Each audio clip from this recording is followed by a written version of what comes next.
Okay, we're now recording. Go for it, Chris. Brilliant. So welcome everyone. It's Wednesday afternoon. You're here for our Job Ready scheme. So we're here with Jaguar Land Rover today, one of the biggest and best brands that we've got on the scheme, I would say, most recognised for the work that they do in the cars that they make, as someone already said in the pre-load to this webinar on the chat box. So it's 5 o'clock. This is supported by the Careers and Enterprise Company, and something that I, Chris, as founder and CEO of Pathway CTM, really wanted to champion and get behind every single week. So you'll see me every Wednesday because I really care about young people getting that head start and making sure that those who want jobs this summer, we can help support in the summer when you guys are ready to start applying for things. But also those students, I think, who are really being proactive and maybe haven't even finished school yet and looking to be really proactive in years to come. I think it's great that you can come here and learn really important stuff. We've got some great content scheduled for today. Obviously, we've done stuff with the Co-op, Severn Trent, National Grid, Experian. Last week was video interviews, which I thought was great. But today we're looking at assessment centres, but also covering interviews and what to expect from interviews too. Or in fact, I won't go on because we're going to cover it later on, but great to have you here, guys, supporting.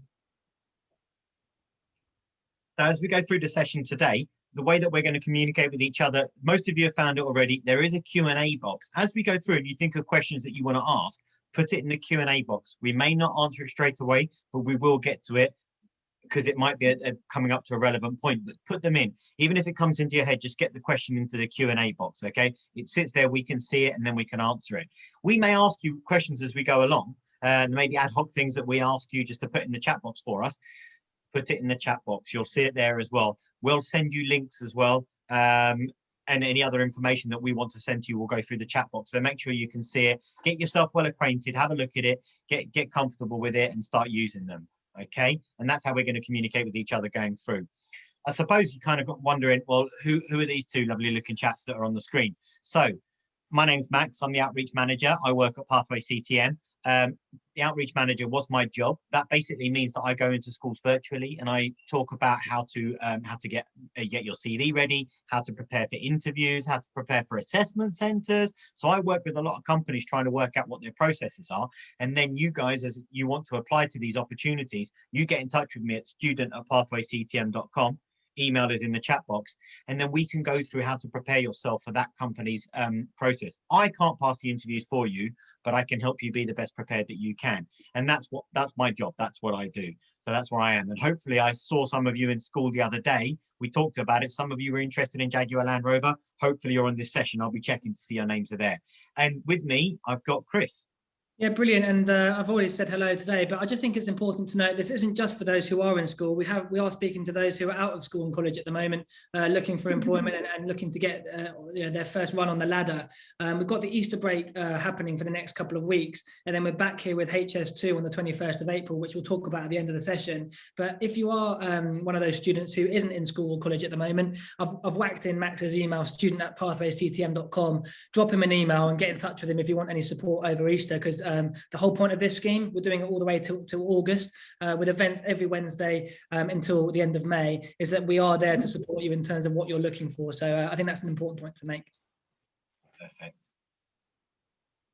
As we go through, I'm going to launch a poll. So you guys get answering the polls, and then Chris is going to introduce us to our panelists for today. So let's have a look at the poll. Yeah, absolutely. So guys, we've got 3 guests with us today. It's really great that we've got Chantal, Emma, and Jack on board with us today. So Chantal, just to say hello quickly from yourself. So hi everyone, my name is Chantal and I work at Jaguar Land Rover as an early careers consultant.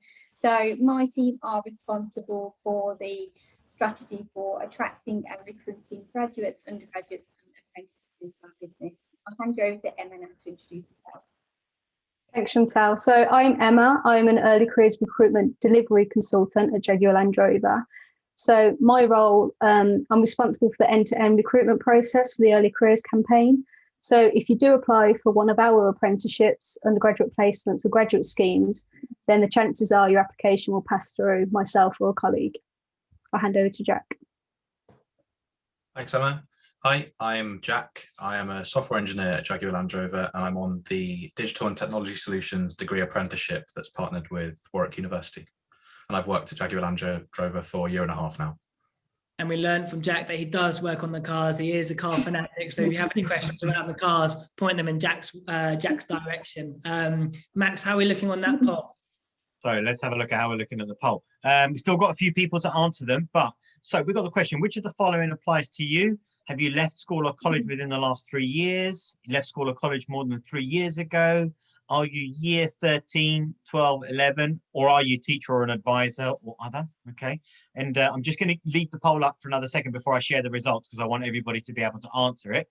Have you been on one of our Job Ready sessions before? Yes, I've been following the series closely. It's quite high so far. Yes, I've been to one, and no, this is my first, is actually the highest. That's fine. You're in capable hands, and you will have access to the recordings of the other sessions. Okay. Which region are you from? So we've got Northeast, Northwest, Midlands, East, Southwest, Southeast, and London. And so far, the largest region is Southeast with 36%, followed by London with 33%. And then what are you hoping to get out of this session? Looking at, well, I want to hear about Jaguar Land Rover and their opportunities, and a better understanding of what assessment centres entail are quite high. Know how to stand out in an assessment centre, maybe we can help them answer that, and some experience in networking with employers. So that's actually the lowest, but still good to hear. Right, almost everybody has answered, Chris, so I am going to cut it off. Let's have a look at what we've got as the highest. So 36, go for it, Chris. Yeah, good to see majority of year 12 there, guys. So lots of proactive students there, looking ahead to their year ahead and then their final year. Good to see year 13s and year 11s out here too. That's fantastic. And indeed, those students who have left school within the last 3 years. Well done, guys, for being on here today. Many of you, 53% is your first time of joining us on a Wednesday. So that's fantastic. Thanks for being here. Maybe it was Jaguar Land Rover that enticed you to come, but 36% of you have come to many sessions as well. So thanks for coming back. It's good to see you. And London has won again. London wins with 36%, Southeast 33%. Great to see you in the home counties potentially there.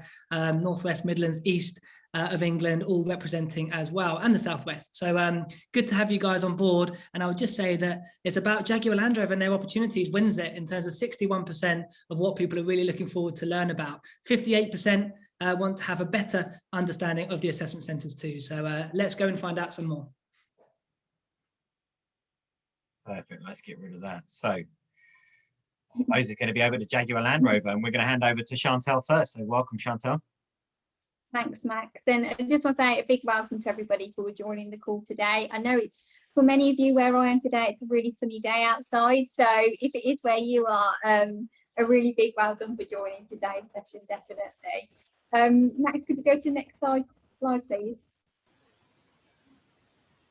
Fantastic, thank you. So as we mentioned, we are from Jaguar Land Rover today, and you've got myself, my colleague Emma, and also Jack, who's an apprentice with us today. So hopefully we will be able to answer all your questions about opportunities with Jaguar Land Rover, but also really draw down to on the assessment and interview process. But first of all, what I wanted to do was just explain to you, for some of you that aren't as familiar about Jaguar Land Rover, is a bit more about who we are and what we do. So Jaguar Land Rover is the UK's largest investor in automotive research, development and engineering. And at Jaguar Land Rover, we use world-class processes to create innovative British craftsmanship and engineering excellence. In terms of what we do at Jaguar Land Rover, we are leading the development of tomorrow's cars, and we're on a journey to actually become a technology company, which is probably something new to all of you. That we're not just going to focus on automotive. Technology at Jaguar Land Rover is really important to us. And one of the key things that you'll see on the screen there is that we're talking about at Jaguar Land Rover, we're focused on cars that are cleaner, smarter and more connected to the world. And one of the things that we're focusing on is moving away from something called ICE, which is the world of the internal combustion engines, which are focused on petrol engines, fuel engines, moving into something called ACEs, which stands for Autonomous, Connected, Electrified and Shared. So that's moving in as we, over the next few years, we'll really start to see the iteration of electric vehicles and autonomous vehicles come to light. So recently, we've actually just launched our new strategy, which is really exciting for us, which focuses on the sustainability-rich reimagination of modern luxury in terms of our vehicles and creating really unique experiences whilst having a positive societal impact. But Jaguar Land Rover, we're really focused on the sustainability element moving forward for our company and our vehicles.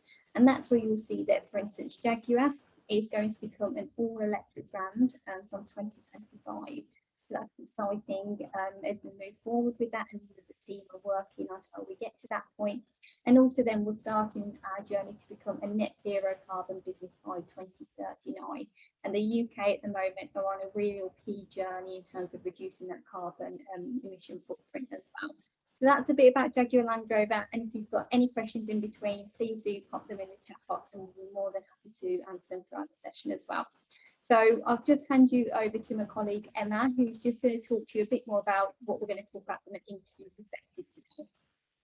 Brilliant. Thanks, Chantal. So in this part of the presentation, so we'll be covering interviews and assessment centres. So for the interview part, we'll discuss in more detail about the purpose of an interview, the types of interviews companies may use, how to prepare for an interview, tips on how to make a good impression, and then what to expect during the interview as well. So we'll go into that into more detail.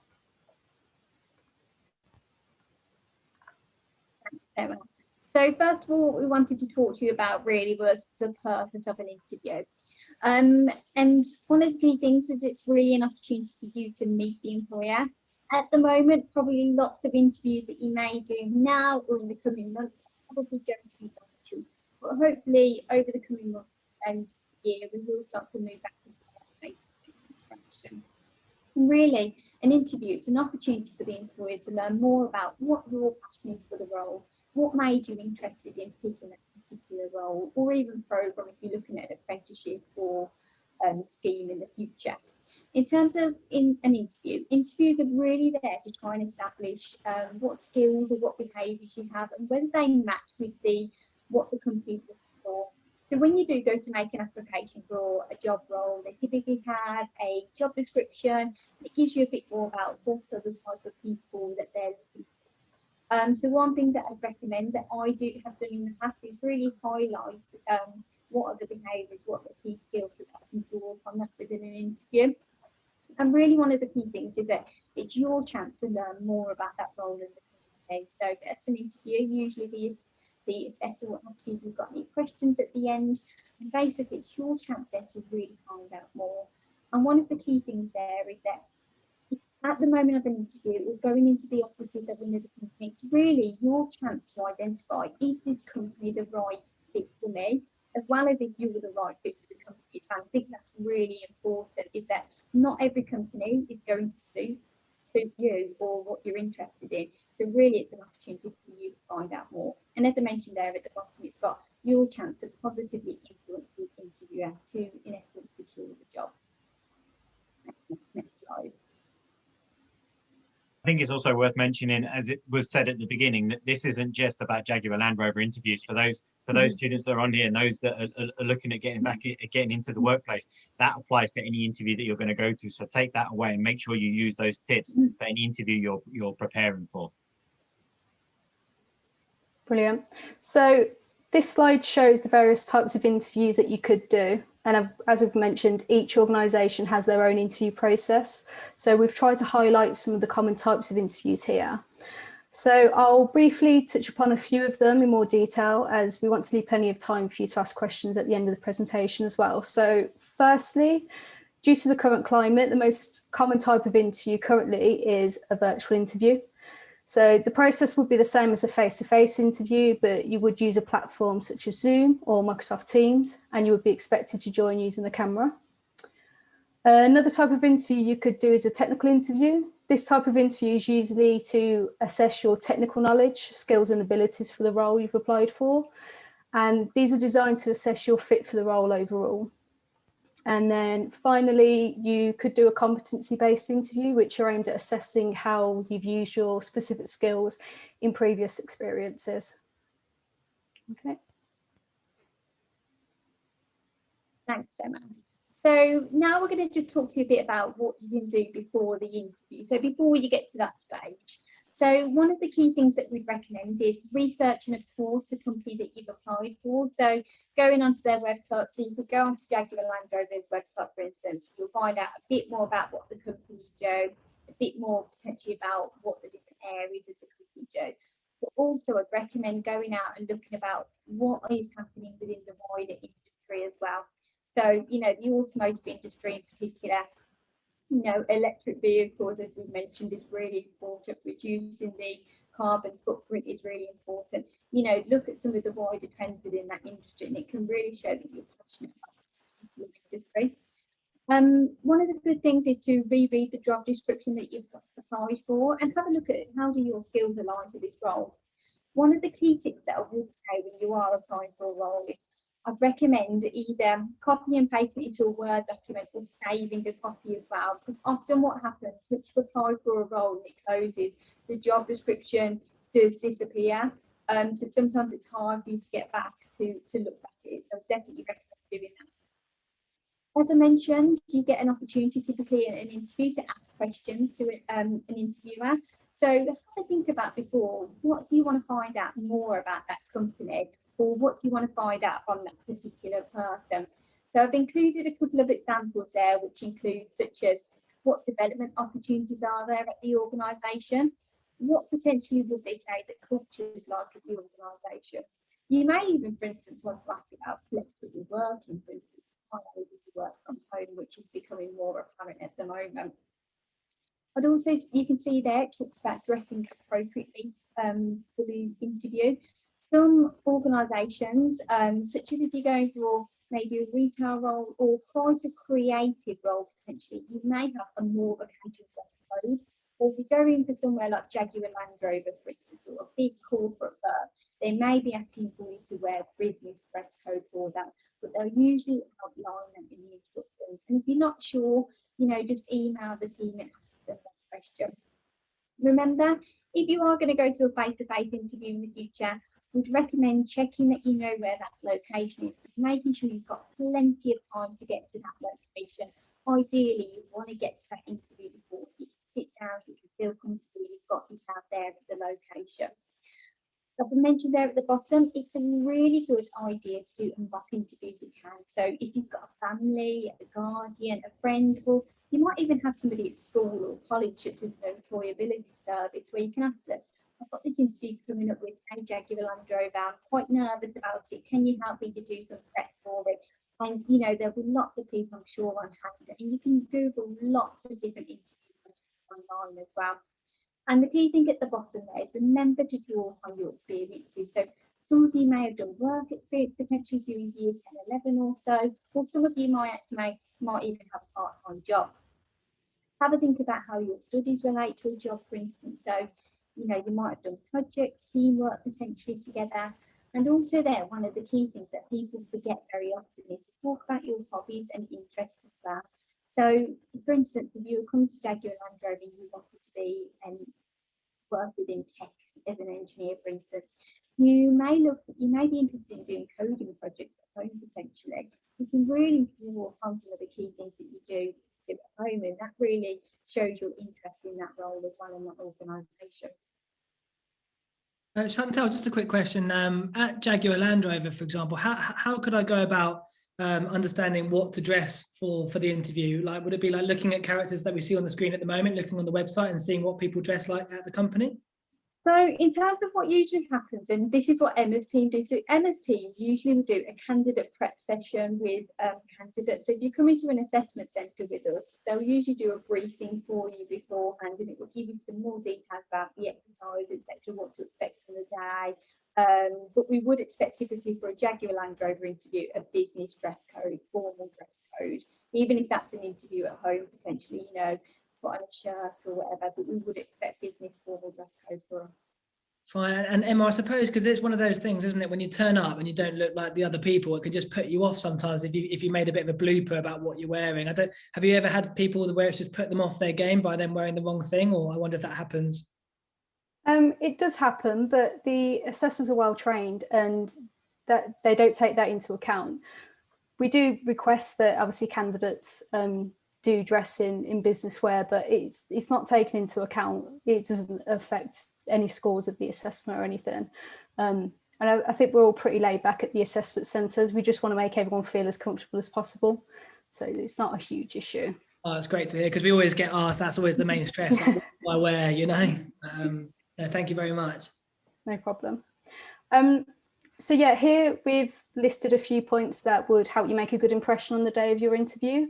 So firstly, punctuality. When you're invited to an interview, it would be a good idea for you to plan your time accordingly before the event. If you're invited to a face-to-face interview, plan your journey time and try to factor in potential traffic in the surrounding areas. So for example, if it's an early morning interview, there might be school traffic or commuter traffic. So just try and factor that in by adding 20 minutes or so into your commuting time, and then try to arrive at the venue at least 15 minutes before the advised start time. This just allows you to grab a drink or have a comfort break before the interview starts, so that you're not essentially rushing to the venue and going straight into an interview. It just gives you the chance to compose yourself before everything gets started. On this, would also recommend that you do look at alternative routes. For example, if you're relying on a train to get to the venue, but it happens to be cancelled, if you've looked at alternative routes, you'd know that there's a bus route available, and it would minimise panic on the day. If the interview is virtual, then it's a good idea to be ready to test the technology before the interview time. So joining 10 minutes before the scheduled start time will just allow you to check your microphone and if your camera's working. And then you can flag any technical issues before the interview is due to start. Secondly, positivity and enthusiasm. So during the interview, respond to the questions with positive statements. So whilst you might want to show how you've overcome a challenge, avoid bad-mouthing your previous employers or university teachers. Doing thorough research on the role in the company will enable you to show your passion and motivation for the role as well. And then finally, your body language.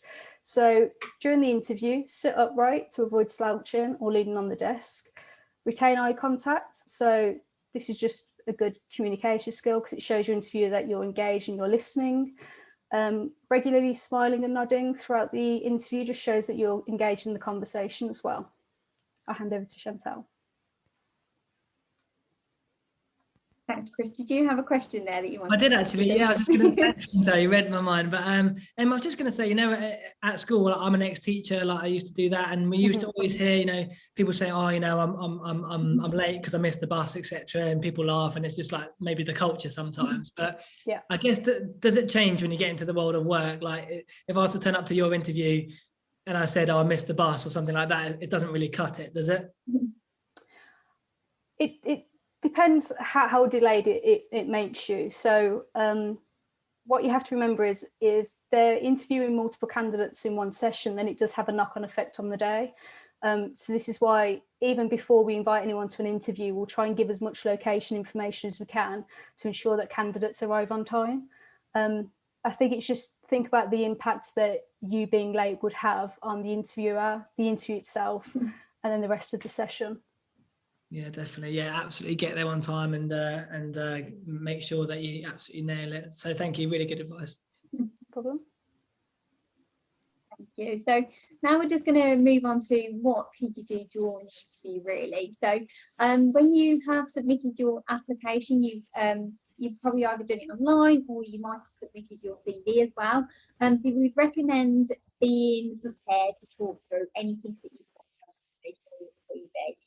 The interviewer may then have that to hand, so please do make sure you are honest in terms of that information there, because you are likely to be asked about it.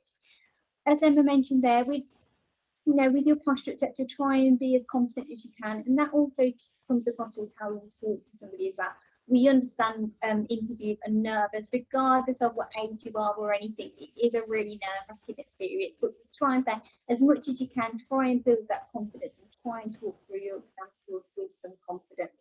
We'd recommend try not to use any slang words, and maybe if you've got an acronym potentially with it, you use with a project that you've been doing or something related to your life, please do just maybe talk through to the interviewer what does that abbreviation mean. In Jaguar Land Rover, we are really known for our abbreviations, and we have to double check all the time what do they mean, because we've got plenty that are the same for different things. So if you've got anything like that, just do recommend chatting that through to the interviewer or the assessor what you mean by that. But also there say Be mindful maybe of the key points that you do want to draw across, or the experiences that you want to draw across to the interviewer. So where I mentioned previously about, you know, applications, etc., getting a marker pen and highlighting all of the skills, etc. What I've previously done when I went to an interview, actually had that printed out and wrote down loads of examples and had it in a folder. That's something that works really well for me, and I know it works well for other people as well. So you might want to do that. If you're in an interview and you don't understand the question, it's not a problem to say to the interviewer, can you rephrase that question for me? Can you ask it in another way? I really would encourage you, if it doesn't make sense to you on the day, just ask them, I'm not quite sure what you mean by that. Could you answer in a different way for you? Or I'm sure they'll be more than happy to explain that in more detail to you. Talk about there, demonstrating what you've achieved and how you've worked with others. Working with others is a skill that's transferable across all organisations. They'll be looking for somebody that is a team player, that is able to connect and work well with others. So drawing upon a project, drawing upon, even if you've been in a football, a netball team, etc., how do you work together with that team? As Emma mentioned, remember to smile. It really can show the level of engagement that you have with an individual as well. And as I mentioned there, if you wish to bring notes along to an interview, you can bring along your CV as well. You're not expected to remember everything that you've done in your past experiences. You know, it's okay to be prepared and write down some of those examples. And as we mentioned previously, those questions at the end, because it really shows that you're engaged, you've thought about that organisation, and you really want to find out more about it. And as at the bottom there, I thought about using the STAR technique. So many of you have probably learned this when you're at school, college, etc., or through your studies. But we definitely recommend, when you are thinking about answering questions, is thinking about the STAR technique, which stands for situation. So describing the situation or event that you're in, task, explaining the task that you have to complete, the action, describe the specific actions that you've got to complete, and the results. So closing with the results of the effort, any achievement or any key learnings. Definitely the STAR method is a really great way to structure your question, your answers during an interview. Thanks, Chantal. So here we have some example questions of what you can be asked during an interview. Sometimes these can be worded slightly differently to what you see here, but these are the typical types of questions that you can be asked. So I'll go through a few of these. One of the most common questions is, tell me about yourself. So these are often opening questions, so the interviewer can learn more about you as a person, and it often breaks the ice before the interview moves on to further questions. So your response to this question could mirror something similar to a personal statement, which is often included at the start of the CV to introduce yourself. So it is technically just introducing yourself to the assessor. This is often followed by why you want to work at the company and what interests you about the role. So these questions are designed to assess how motivated you are. So this is where thorough research around the role itself and the company really does help. Another common question is regarding your strengths and weaknesses. So this is a chance for you to advise what you're good at, but also what needs development. So it's good to have a level of self-awareness and that you're willing and keen to learn to make improvements. To finalise then, some of the other common themes in the questions, these can be in regard to your achievements. Again, a chance for you to reflect on your experience, whether it be from school, extracurricular activities or previous employment, and also questions about how you work as a team and how you deal with certain situations. Emma, I just want to ask you a question on that. Yep. Because sometimes the tell me about yourself part is the hardest bit, isn't it? And it's almost the bit we don't get trained how to do. Like, how important is it? So essentially, throughout the interview, you're going to talk about your skills and experiences. This is just a chance for the assessor to really see who you are as a person. So you could talk about your hobbies and interests, like Chantal said on the previous slide, just to open up this conversation with the assessor. And then you can reflect on other things down the line. So most interviews are typically around 15 questions. So there's plenty of chances to get everything out. It's just really just an opening paragraph to yourself. What about something like this? Just a bit of a review, if you will. So I don't know, like I'm Chris, I'm in year 13 at the minute, really interested in the apprenticeship programme. I've done a lot of research about it, but a bit about me really, I enjoy playing sport. I'm part of the rugby team at school, and just, enjoy keeping fit and healthy really. That's me. Perfect. I mean, you've touched upon reading up about the apprenticeship and then also teamwork through sports. So it's a really good opening sentence. And it just sort of lets you know a little bit about what I'm thinking of it on that day and what I'm Definitely. Okay, fine. That's really useful. And Chantal, just coming back to you there, I hear from Emma and yourselves there sort of, you know, I've given Emma opportunities to say, yeah, if you do that, we won't look at you. But Emma's always been like, no, like we're not about that and we're trained to be supportive. And you also mentioned there, Chantal, rephrasing questions if it doesn't work for you. So it sounds to me like even if you have an absolute mind blank and you're having a shocker, the interview is there to sort of support you and bring out your best self. That's what I'm getting from this at the minute. Yeah, definitely. That's what all of our assessors there are trained on the day, to really be supportive of somebody. You know, the reason that you're there is that we want you to succeed. You know, we've seen potential in you as an individual, and that's really what they're there to do. That nobody wants you to fail or anything on the day. So if you're having a bit of a moment, you're struggling, you need to breathe or a break, etc., we are really on hand there to try and help you to succeed as much as possible. Brilliant. So guys, take that into your interviews. You know, they do want you to succeed, because I think half the battle is the pressure we put on ourselves at interview. But if you go in there knowing it's going to be someone like Chantal or Emma, for example, and they want you to do well and they're going to support you, I think that helps with the mental attitude towards it, which is half the battle sometimes. Sorry guys, I keep interrupting. No worries at all. I think that's a fantastic point just to pull across, and I think that's really key what Chris mentioned. You know, everybody, you know, all of the organisations are going to be there to support you regardless. So Max, if we can go to the next slide. So we're going to talk to you now about the actual assessment centre process.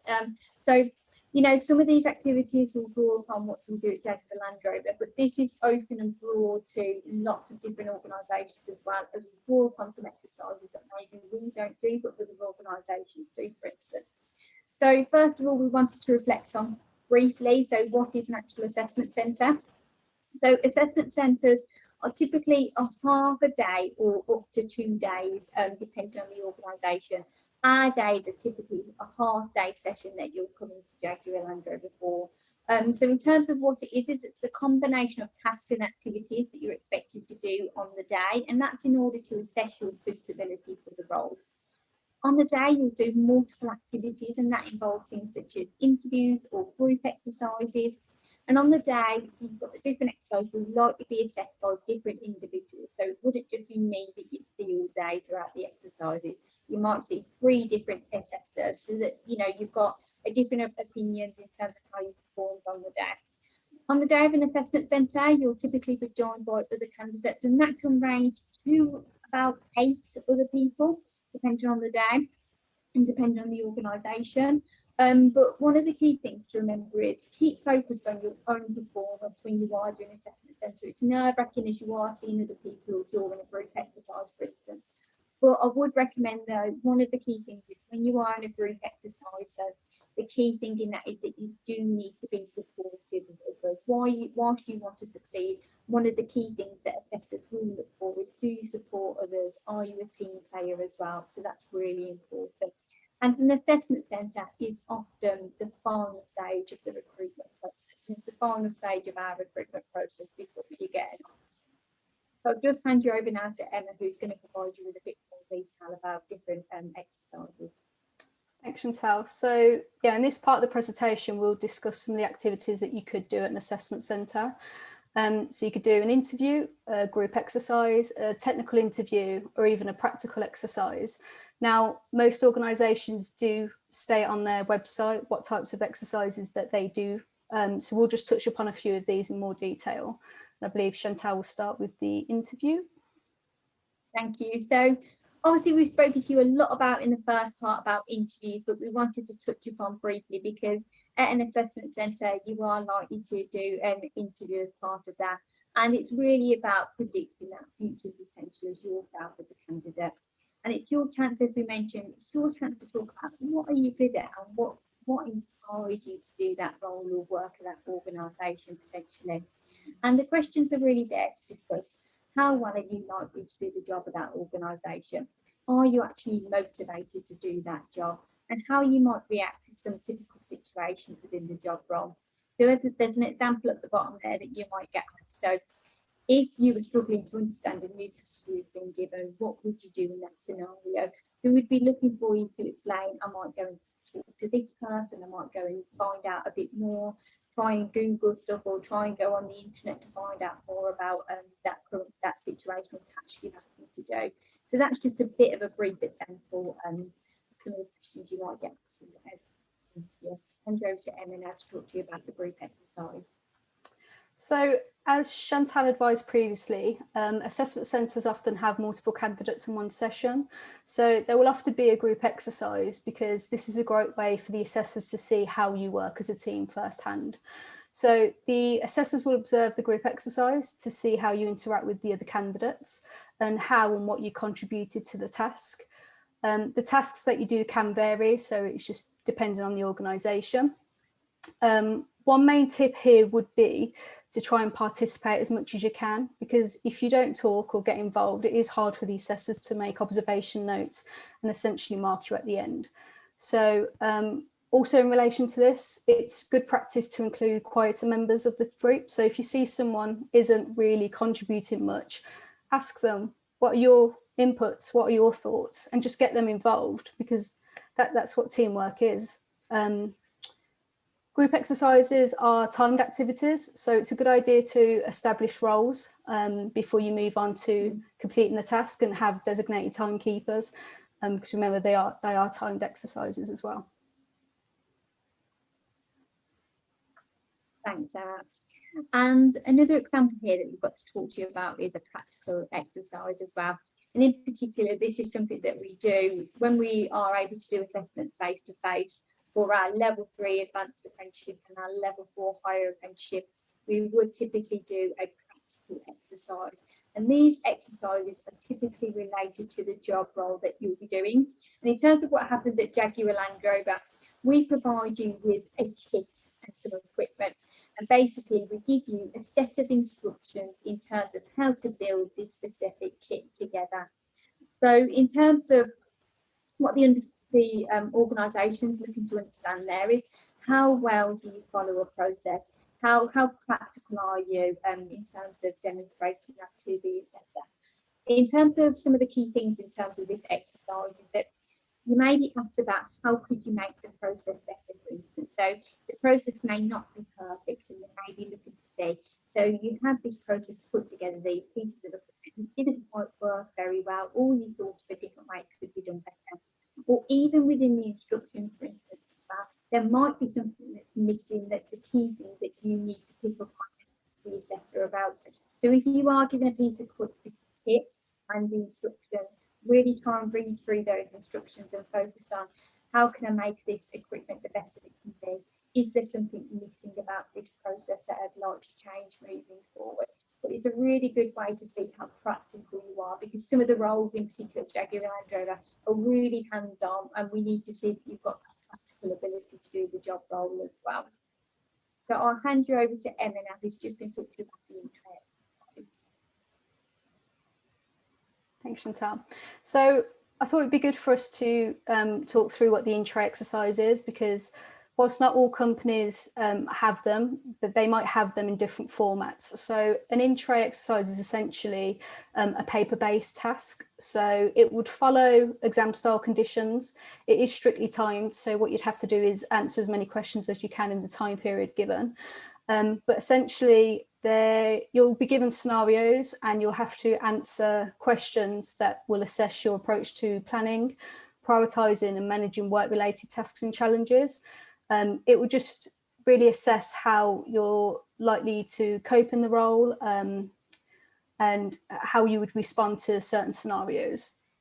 So they typically last up to 1 hour, but I think from our experience at Jaguar Land Rover, candidates can finish them in 45 minutes.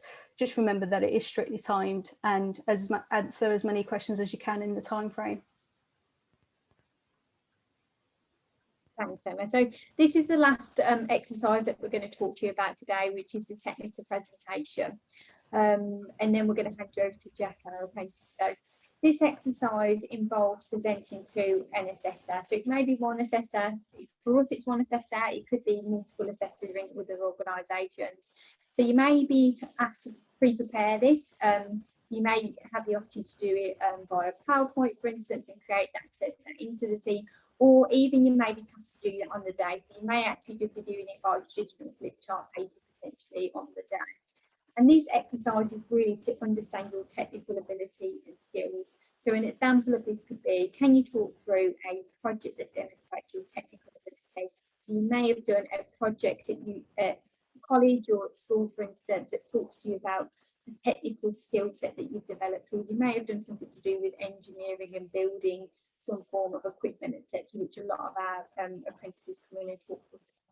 But lots of organisations will start to do presentations, and you typically are timed from this perspective, and you may have a limited amount of slides that you can send in, but it's just trying to draw across and be as confident as you can, and just draw upon key points on each of your slides that you want to talk to the interviewer about. So I'm now going to hand you over to Jack, who's our apprentice, who's had lots of experience about assessment centres. If you've got any questions in particular about them, please do fire them over, and Jack will be able to answer those. Thanks, Chantal. So I guess I'll go through this slide and sort of explain my experiences of assessment centres and just interviews in general. So I went to roughly 25 assessment centres, which is a ridiculous amount in comparison to the usual number. So you could say I'm somewhat of an expert in, probably more of an expert in assessment centres than I am software engineering at this point, which is an interesting one. And I found that the majority of the assessment centres, especially for apprenticeships, consist of the standard, an interview about yourself, an interview about your technical knowledge, and then a group task, with some having a practical task depending on what sort of job you're going into. So I went to an engineering one that got me to build a catapult, whereas for the Jaguar Land Rover one, I did a presentation about a project I did. So it really depends on the company you're going to work at. So they can be quite daunting initially, but like Emma and Chantal said, the best thing to do is to arrive early and get to know the other candidates, as well as just to calm yourself down, but also you get ahead of having all the introductions in a group task, because I found in a lot of cases when it came to a group task, you'd spend 5 or 10 minutes just talking to the other candidates and learning names and who's who and things like that. Whereas if you get all of that out of the way before you even start the interviews, you save yourself time, and you save that weird limbo time of sort of not doing the task and meeting each other, basically. Such a good top tip. I've been doing this for 6 years. I think that's the best tip I've heard.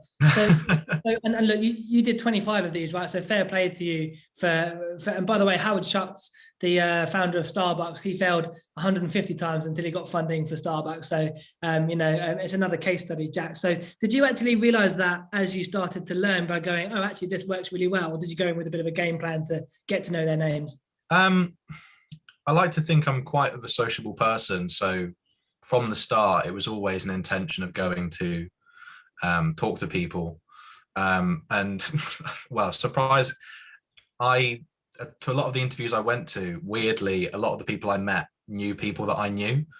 So it was an easy conversation starter. So like someone on my interview at Jaguar Land Rover, I happened to go to school with one of their friends.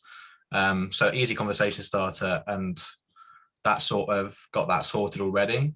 But I didn't go in with that game plan. But yeah, I did learn after a few that it really is a good way of doing it, because otherwise you're wasting time in the group task. And I think Emma and Chantal back me up that something they really do look for is time management. And if you can show that you're making the best use of your time, that's really important. And spending 10 minutes introducing yourself is not using your time wisely, I don't think. Oh, thanks, Jack. Sorry to interrupt. That's really That's fine. Don't worry, of course. So second point, what did I find challenging? So I came to Jaguar Land Rover straight from sixth form doing my A-levels. So I didn't really have any experience in commercial software or the automotive industry at all. So it was very difficult to show how I was suitable for the job with sort of tangible examples. So to overcome that, I tried to apply any sort of experience I had from old jobs, personal projects, and even schoolwork So one of the things we had to do was present a presentation about a technical project, and I used my A-level computer science coursework. So even though it wasn't directly related to the automotive industry, and it wasn't very high, it wasn't really complex code, but it showed the foundations of the skills needed to go into this job, as well as working as a lifeguard. I worked as a supervisor sometimes, so you have the leadership skills, you have the planning. I did some budget work when I was there working in finance. So even though those examples are actually quite useful ones, but there's always the case of bits that you don't think are useful, but if you can apply it the right way, you can show that there are little skills in tiny little tasks you'll do every day that do apply to your every job that you're going to apply for. And then the final point, top tips, like Emma and Chantal said, research the company, look at the skills and behaviors that the company want, and show interest in the current affairs and what's going on. So like if you were going for an interview at Jaguar Land Rover next week, a good thing to show would be that you know about the Reimagine plan and you know where the company's going, and show that you want to take the company where it wants to be. And also looking at new methodologies and technologies, especially in software. If you can show that you're interested in the new things coming out and you're willing to learn about them, that's exactly what a company wants, because technology is constantly changing. So it really applies when it comes to a software job. I'm just going to jump in a second, and I know I've been quite quiet. But what I would like to say is that for those students and those that are on, that are here to learn about the job ready stuff, listen to what Jack just explained. That is like perfect. When I run sessions in schools, and I did used to be an early careers recruiter as well, everything that Jack just said is so valid and so valuable.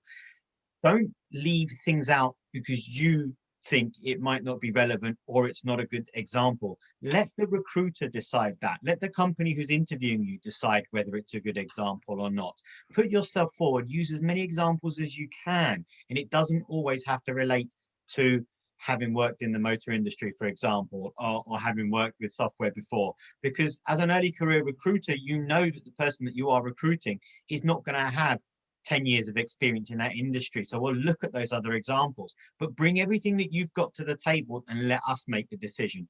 Don't ever walk in and think, well, I won't say that because it's not relevant. You don't know that. You don't know what I'm looking at. So bring it. And Jack is testament to that because of everything that he's just said that he showed. And obviously he's at Jaguar Land Rover as well. And the other thing that I would say is that look at what Jack said as the last tip. Research the company, show your interest in the industry and the current affairs of that industry and the future of that company. When I used to ask people, why do you want to work for us? It's a horrible question to ask. Why do you want to work for us? And the most common answer that would come back was because I need a job. Well, we know that. That's why you're there. But I've brought you in for an interview because I want to see you, because I like something about you. But there must be something that sparked your interest in me. And apply to the companies that really interest you. Do your research and do your preparation. The more time you spend researching and prep, like Jack just did, look at the examples he's given you for everything he did to prep himself. That's what's going to get you a role, more than just applying to 100 roles and turning up having done little prep for each one. That's what I would say. So look at Jack and what he said. Listen to the things that we've talked about through the session and start to apply them to your processes going forward. And there was a point earlier about practicing mock exercises, mock interviews, maybe practicing how to approach an assessment center. That's what my job is. If you want help with that, Chris put the email in there, student@pathwayctm.com. Get in touch with me and I will help you prepare for those things, and I'll be your sounding board. That's all I wanted to say very briefly. No, it's good. And we've got 9 questions coming in from young people, so we better get to those. But just really quickly, Jack, Jaguar Land Rover, we heard there that they enjoy and they encourage you to talk about your hobbies. So is that something that you knew about going into that interview for your research, or did you just talk about your hobbies and it went down well? I think it was more that a lot of my hobbies contributed to a lot of the skills and behaviors I wanted to showcase. So that's why I placed a lot of focus on them, not specifically because it said it on the website, but I think it shows that you definitely need to not only show your academic potential, but sort of how you dedicate yourself to other things in your life. Because if you can show you're committed to those, then there's no reason why you can't be committed to the job as well. Yeah, absolutely. No, it's great. Well done. Brilliant. Thanks, Jack. It's really good to hear some of your insights.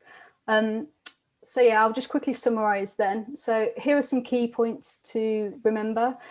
Assessment centres are a good way for you to find out more about the company, just as much as it is about the company finding out about you. So the assessment centres aren't designed to catch you out, but are a chance for you to show your knowledge, skills and motivation through the exercises.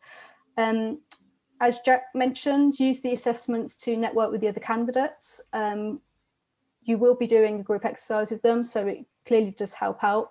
And remember, they could also be your potential future colleagues. So you'll be making friends before you've even joined the company as well. Remember to carefully read through the briefs you were given for each of the exercises, and that time management is key. And finally, remember it's your chance to shine. So the more preparation you do, the better you will perform on the day. Thanks, Emma. So hopefully that's giving you a really good overview, and I'm just going to quickly run through this bit of information so that we can get to your questions today. But in terms of what you can do now, so in terms of you can go onto company websites to find out when their job roles open. As at Jaguar Land Rover, we typically update our website in around about September time for roles and over the coming year. We have got a register your interest. If there's not a job role now there, you can register your interest for a follow-up job role. As we mentioned, go on, review any company websites that you're interested in, find out more about what their recruitment process is like. And also, there's plenty more resources online that I recommend. Just go and Google, there's plenty of stuff in addition to this session that you've done today. So do go ahead and do your research. But that's it in terms of all of our presentation today. So thank you everyone for being part of the session. And Chris, if we've got questions, obviously, hopefully we've got time to get to all of those now as well. Yeah, let's get through them. I'll come to the first one. Great first question. Maybe for Emma or Chantal here, do Jaguar Land Rover prefer to recruit automotive engineers or mechanical engineers? When is the best time to specialise? You want to take that one, Emma? Yeah, no, I'll make a comment first of all. For apprenticeships, it's just to have the motivation to do the role, because you do learn the skills that you need whilst in education. But I think if it's for undergraduate placements and graduate placements, then it just depends on the kind of role that you'd be going into. So we do take automotive engineers as well as mechanical engineers. Some might go into powertrain, product engineering or manufacturing engineering. It's just a broad spectrum of degrees that we accept. So I think you can look at company websites now and they will say the typical degrees that they accept against what pathway. And I think this is where doing the research is key. The more you know about the kind of role that you want to go into, it will just be the domino effect of what you then do at school, college and university as well. Thanks, Emma. Anything to add there, Chantal? Well, I think that's quite comprehensive, to be honest. Yeah, I think that was really comprehensive, Emma, there. And I think the key thing is obviously in terms of there's not a way that you can typically specialise within those areas, potentially when you are, coming out of school, etc. But when you are looking at maybe degree apprenticeships and looking at A levels and you want to go into engineering, for instance, I definitely recommend looking at things such as maths, looking at things such as science, physics, chemistry, technology-based, maybe computer science as your A level. So really, because that's what an organisation such as ourselves will typically look for, will be the STEM-based subjects. So you can try and prepare yourself as much as possible to have those requirements met and ready to go on to one of their programs. Thank you. Max, over to you.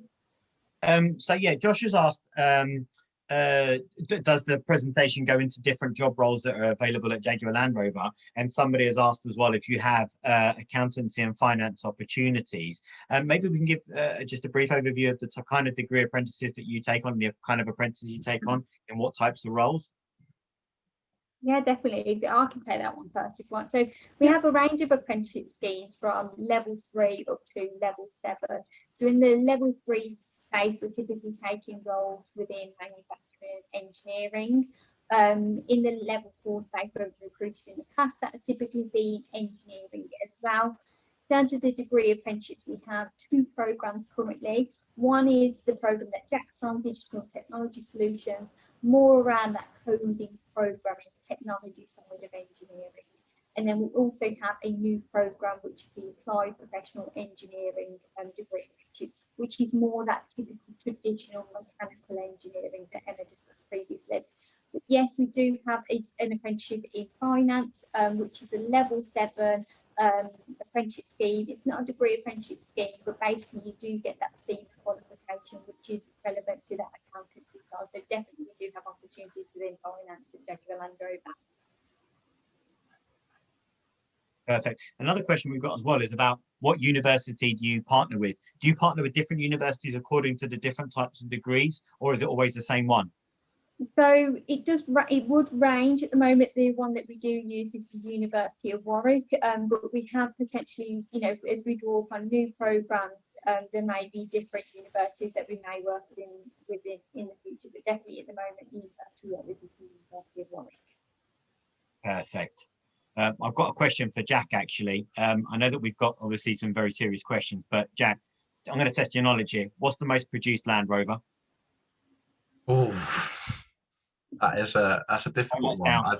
I'd like to say it's either the Range Rover, so the biggest one, or the Range Rover Sport. But don't quote me on that. I think Wikipedia is probably a more reliable source than me at this point. I think it could be the Range Rover Evoque. I think that's one of our biggest selling cars. So I think that may be. That's a bold statement, Chantal. My money was on the Defender. Don't question me, but maybe I'm incorrect, Jack. Maybe you're more knowledgeable than me. Definitely at the moment, Range Rover Evoque is definitely one of our biggest sellers. Range Rover. And the best part about this, we're not recording or putting it online anywhere. So there we go. But no, it's absolutely fine. And Jack, back to you again. Question for Jack. You said you joined post sixth form. Did you already have some engineering skills before you applied, or did you learn on the job? Good question. Specifically engineering skills, none at all. I had some software skills from computer science A level, but the closest thing I had to engineering skills was A level physics.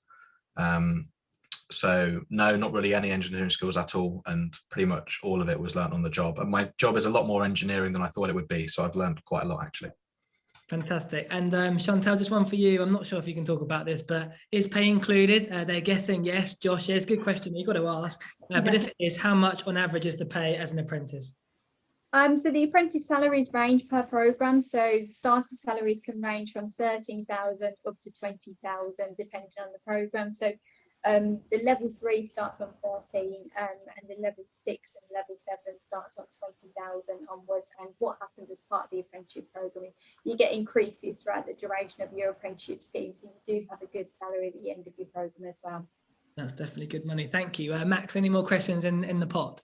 I'm actually just going to loop that in a second, because I know that Josh also asked Jack a question earlier about how many hours a week Jack works, and it is 40 hours a week, but as Jack pointed out, that there's 8 hours a week is dedicated to the apprenticeship learning side, and the other part is to working and putting those skills into practice, and that's useful for anybody else that considers that. So you are paid for the apprenticeship, you are working there, you've seen what Jack's experiences, you see what he's learning and what he's doing.